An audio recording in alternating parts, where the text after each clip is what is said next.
Mr. Clodfelter, first of all, just a very broad question. What are you hoping to accomplish if you win this race? Well, part of what I want to accomplish in the LD10 anyway, and in Tucson, Pima County, is to bring some balance of representation to the area. First of all, we have 15 representatives that are legislators from basically Pima County.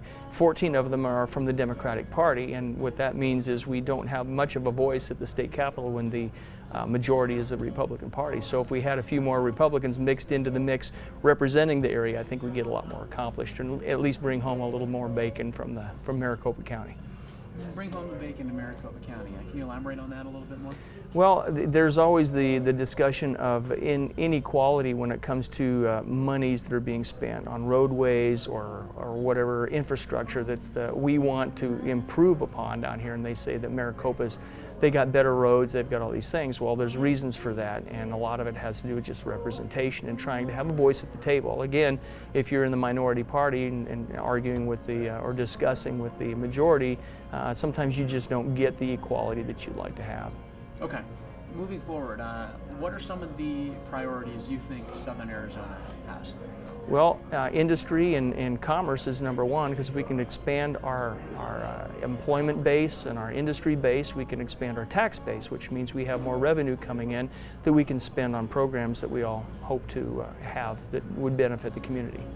Okay. Are there any particular bills you hope to sign or pass through or anything? At this point in time, hopefully being a freshman, I hope to be a supporter of good ideas and a roadblock to bad ideas. So until the bills are presented, I don't have anything in particular to present. One of the things that everybody seems to want to do is drop bills, and truthfully what we need is maybe less laws instead of more laws. We need to have more opportunity and freedom rather than to have more restriction and more government. So as a freshman, can you talk a little bit about why you're running? Well, I've been a Tucsonan for 45 years, ridden the ups and downs of Pima County's economy, being a small business owner as well. My grandkids don't live here because my kids have all moved away, and Tucson is still my home, so I want to see it improve, and I want to make sure that the people who live here now and their children have the opportunities that we had in years past. It's a great place to live, but the reality is of living in Tucson is not easy because of the economy. So I'm hopeful that I can have some influence on how things change in the Pima County, Tucson area to improve the quality of life, the income structure, and job opportunities for people so they can stay here, because it is a wonderful place to live. So being a part of Southern Arizona, granted the border is still a little bit ways away from Tucson, but what are your plans for border issues and immigration issues? Well, first of all, border and immigration issues are federal jurisdiction, not state. However, I would like to develop more international commerce with Mexico, since we are neighbors, and we are actually on a global economy these days, and competitively we're working on a global scale. So the opportunity for Tucson and Southern Arizona is to expand those trade opportunities with Mexico. When it comes to immigration, I do think we need to secure the border, but again, that's a federal issue, not a state issue. And when you've got issues with immigration, the first thing you do is like an overflowing sink. You don't try to clean up the mess, you turn off the faucet. Then you clean up the mess. So I think that needs to be addressed. We need to secure the border and then identify the methods that we're going to use to secure the immigration issues. One of the things I think is we need a guest worker program to establish that and strengthen it, so we can have that commerce and that trade, because people will be moving back and forth across the border, and we actually could use the skilled labor force and even the unskilled labor force, because there's people willing to work down there that we enjoy the benefit of having, and they enjoy the benefit of the finances we offer. All right. Moving ahead then to a couple specific issues. Two big propositions, 205 and 206, are on the ballot in Arizona this year. Starting with Prop 205, having to do with marijuana, what's your stance on that? I'm going to vote against the 205 because, not necessarily because I think that people need to be regulated on what they do in their personal lives, but the bill is poorly written, and I think that it's going to create more problems than benefit. So I think it's not necessarily a bad initiative, but the wording of the initiative is poorly done, and it needs to be evaluated. I'm a little disappointed with the state legislature now for not anticipating this coming down the road and being more aggressive with addressing it from the state legislative position rather than allowing it to be a public initiative. Because once it's a public initiative and if it passes, the legislature then has to deal with what passes. And then to make any changes at all, it takes a 3/4 majority to make any changes from the legislature. And then trying to get that kind of a number of a majority to make a change on a public initiative is very difficult. 206, I'm against 206 as well. As much as I know people need to have what they call a living wage, if you mandate increases in finances or wages like minimum wage, you also have to mandate or allow for the expansion of the other people. If you say this person's making $8 an hour, this person's making 12, and all of a sudden the person making 8 is going to make 12, then the guy who's making 12 wants to make 16. The guy who is making 16 wants to make 20. So you escalate the expenditures of business, and either to compensate for that, business owners will lay people off, and consequently you'll actually lose employment, and the cost of goods will go up as well. The idea of minimum wage is it's generally entry point labor. It's not to be used as an income, a lifelong income. You're supposed to advance from that. That also helps take away jobs from younger people. If people who are adult ages and they're using that as their livelihood, that restricts people 16 years old, 17, 18 in high school and college to have those opportunities to earn some money as well. So back to 205, if it was written differently, would you be supporting the regulation of marijuana?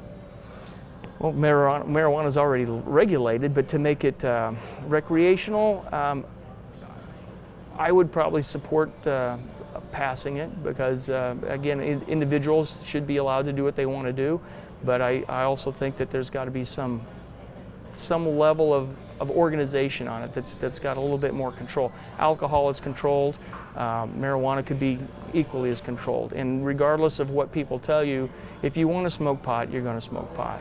I personally don't have any interest in it, but people are going to do what they want to do, and you may as well have an opportunity to make some revenue on it like you would cigarettes or alcohol. What do you anticipate for the race? Do you anticipate yourself winning?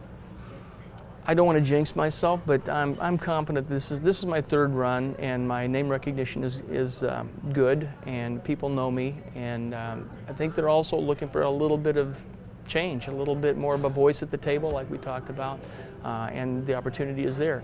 And I'm a congenial kind of guy. I'm more than willing to work with Stephanie or Kirsten Engel, and of course, if Dave Bradley is elected as senator, I would work with my running mate, Randy Phelps, as well as a Republican, but we've got to work together, bottom line, and partisanship is what's kind of crushing the advancement of our community right now. The Democrats are always versus the Republican, and what we really have is we need to have the people working on the problems in a unified effort. So that's where I think I come in. So we're seeing an issue in Washington too. Obviously you'd be working on the state level, but do you think on a federal level this gridlock has gone far enough? I'm sorry, say that again, please? Do you think the federal level of gridlock between the Democrats and the Republicans, the partisanship, has it gone far enough? Yeah, it's way past far enough. They need to pull it together, and even within within the constraints of elections, we just, as the people, as a unity, whether you're Democrat or Republican, we still have to come together and say what are the right issues that need to be addressed.